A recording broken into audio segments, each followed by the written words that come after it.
guys, it's me Jake here, and today we'll be doing another greatness of a series I really like. I know a lot of people do, but not everyone does. But before we get into that, if you like this video, please go down there and hit that like and subscribe button. And if you want more of my content, you can go down there and follow my Instagram or Twitter as well. And I do stream on Wednesdays at 4 p.m. so you can ask me questions or anything during that. But let's just get straight into the video.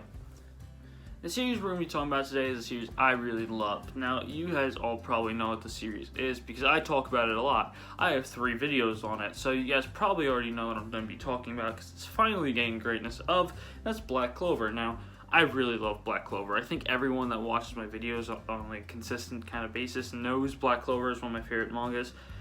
Anime-wise, I don't think it's nearly in my top 20 because I think the anime adaptation is god-awful. It's doggy. Like, I can't say anything else. It's just terrible. But the manga is amazing, and I really do love it. So I want to just talk about this today because I really do enjoy it, and I want other people to see why I enjoy it. So yeah, I think the art is some of the best art in most of shonen. And early on chapters, yes, it does take a lot of inspiration from Naruto. But as it goes on, it definitely just veers off that. Like, after like volume 3 or 4, it just goes away, really. It does take inspiration from a lot of the big 3, but as you go on, you kind of see more of the One Piece vibes inside of this rather than Naruto, because it's also about the journey that Asta takes. It's not just about Naruto itself. Like, I'm not going to get into this again. I already made a video on why Black Clover is a Naruto clone. I'll leave that in this link description. I'm not going to get into this, but I do think it's amazing, and the art is one thing. The story is great. I like how they bring upon villains and how they bring upon this story to continue.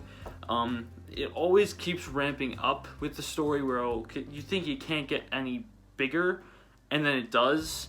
Like, when it goes from the Elf arc to the recent arc that they're in, like, you don't think it can ramp up at all from the Elf arc, but of course they find a way to do it.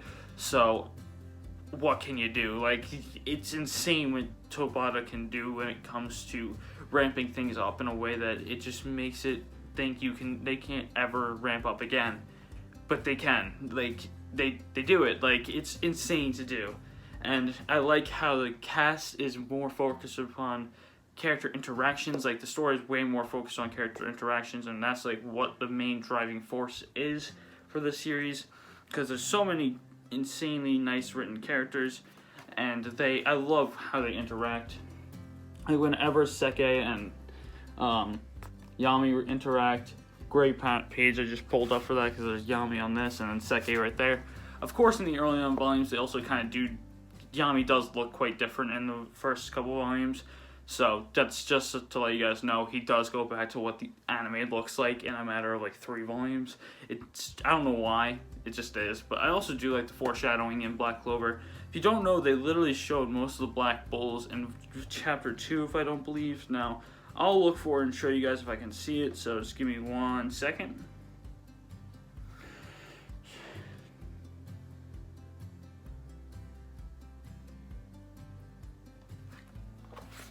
I have found it. Now, it's not foreshadows everyone, but it does foreshadow a character that comes in like chapter 100 to 150. It's that guy right there. I don't know if you guys can see that well. But if you don't know that character, his name is Henry. It doesn't show on for a long time because he really can't show his face for a while. But it's really great. Story and magic power systems is all amazing. Like, the magic power system is one of the best power systems in my opinion because it's focused around character development to get your new spells, which is something I really do enjoy, and it's focused around a character to get their spells like the way they are. Like, if you're a selfish person, your spells are going to be more focused towards yourself. While if you're a selfless person, you care for others, then your spells are going to be more like healing and helping other people. So it's a really nice kind of power system that's really not shown too much. Like, you never really see other shonens do that. You can say Bleach because Bleach's Zanpakuto's are kind of like that, where the Zanpakuto's abilities are like the owner. If you do know how Zanpakuto's work, that's mainly how they work. But yeah, it's very different, and I really do like that. I definitely kind of see where they might have taken inspiration from Zanpakuto's in that factor, but I don't think they really did too much. Black Clover is a lot of inspirations from a lot of different shonen series, but they're done well enough where you don't just be like, wow, I feel too much Naruto in this. And like, I feel like most of the people that do compare this to Naruto are the people that only watch the anime or only drop it after the first 10 episodes, where it does feel like Naruto. I'm just gonna say that right now. I'm done talking about this now. Stop, Jake. I know I already talked about this, and I can't just talk about what video I already made. And before I ramble on too much, because you guys know I will, I just want to say that this cast is second to none. It's like peak shonen cast. It's like amazing. It's an amazing cast. I love the Black Bulls so much. This cast is so amazing. The characters within it and how they interact with each other, and also the interact with the characters outside the Black Bulls, is something that's really great to see.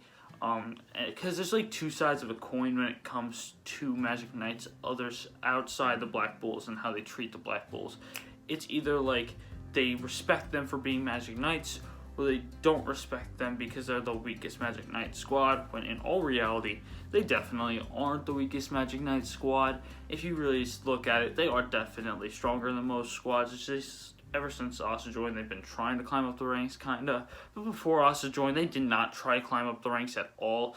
So, just gonna leave that out there. Also, this main cast and seeing how they develop and grow is amazing, and seeing the spells they get as they develop and grow is great to watch. I think that that's something I really enjoy watching, is when one of the Black Bulls gets a new spell, like when Vanessa gets a new spell, or when Finral gets his new spell.